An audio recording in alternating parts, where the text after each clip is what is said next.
పీజీటీల సమస్యలు తక్షణమే పరిష్కరించాలని రాష్ట్ర ఉపాధ్యాయ సంఘ రాష్ట్ర అసోసియేట్ అధ్యక్షులు పోతంశెట్టి దొరబాబు డిమాండ్ చేశారు. రాష్ట్ర ఉపాధ్యాయ సంఘ సభ్యత్వ క్యాంపెయిన్లో భాగంగా డాక్టర్ బిఆర్ అంబేద్కర్ కోనసీమ జిల్లా కపిలేశ్వరపురం మండలంలో పర్యటించారు. ఈ సందర్భంగా దొరబాబు మాట్లాడుతూ ఉన్నత పాఠశాల ప్లస్లో పీజీటీలుగా విధులు నిర్వహిస్తున్న ఉపాధ్యాయులకు ఇప్పటి వరకు ఏ విధమైన ఇంక్రిమెంటు మంజూరు చేయలేదని, ఈ సమస్య పరిష్కారానికి ఎస్టీయూ కృషి చేస్తుందని పేర్కొన్నారు. అలాగే పదోన్నతి లేకుండా డీఈఓ పూల్లో పనిచేస్తున్న భాషా పండితుల సమస్య పరిష్కారానికి తాము కృషి చేస్తామని దొరబాబు తెలిపారు. ఉపాధ్యాయుల సమస్యలపై ఎస్టీయూ అలుపెరగని పోరాటం చేస్తుందని ఉద్ఘాటించారు. అలాగే ఈ నెల 28న అల్లవరంలో జరిగే 77వ ఎస్టీయూ జిల్లా కౌన్సిల్ సమావేశాన్ని జయప్రదం చేయాలని పిలుపునిచ్చారు. ఆయన వెంట ఎస్టీయూ స్టేట్ ఆడిట్ కమిటీ సభ్యులు సిహెచ్ ఉమాపతి శాస్త్రి, ఎస్టీయూ జిల్లా నాయకులు నాయుడు శ్రీనివాసరావు, ఎన్వి రమేష్ బాబు, నల్ల రామకృష్ణ తదితరులున్నారు.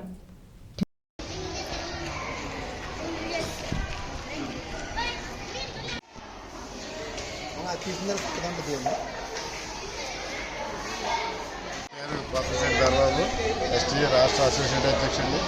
ఈరోజు కపిలేశ్వరం మండలం ఎస్టీయూ మెంబర్షిప్ క్యాంపెయిన్లో భాగంగా ఈరోజు రావడం జరిగింది. ఈ సందర్భంగా పాఠశాలలో ఉన్నటువంటి ఉపాధ్యాయ మిత్రులందరూ స్వాగతం తెలిపి మా ఉమాపతి శాస్త్రి గారి సారథ్యంలో చాలా చక్కగా ముందుకు తీసుకెళ్ళడం జరిగింది.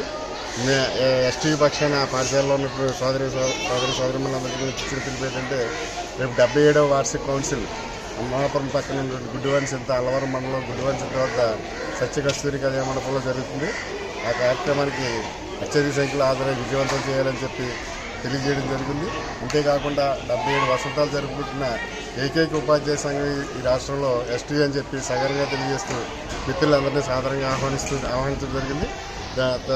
దాని తద్వారా జరిగినటువంటి ఈ ఉద్యమంలో ఎస్టీయూ ఉద్యమంలో భాగస్వాములమని చెప్పి అందరినీ పిలిపిస్తూ వారికి ఆహ్వానించడం జరిగింది. జై ఎస్టీయూ, జై ఎస్టీయూ. పాఠశాలలో ఉపాధ్యాయులు మాట్లాడే సందర్భంలో పీజీటీ ఇక్కడ హై స్కూల్ ప్లస్ కూడా ఉండడం జరిగింది. దాంట్లో పనిచేస్తున్న ఉపాధ్యాయులకి పీజీటీలు ప్రభుత్వ ఉత్తర్వుల ప్రకారం ఒక ఇంక్రిమెంట్ ఇస్తామని చెప్పి హామీ ఇచ్చి నియమించడం జరిగింది.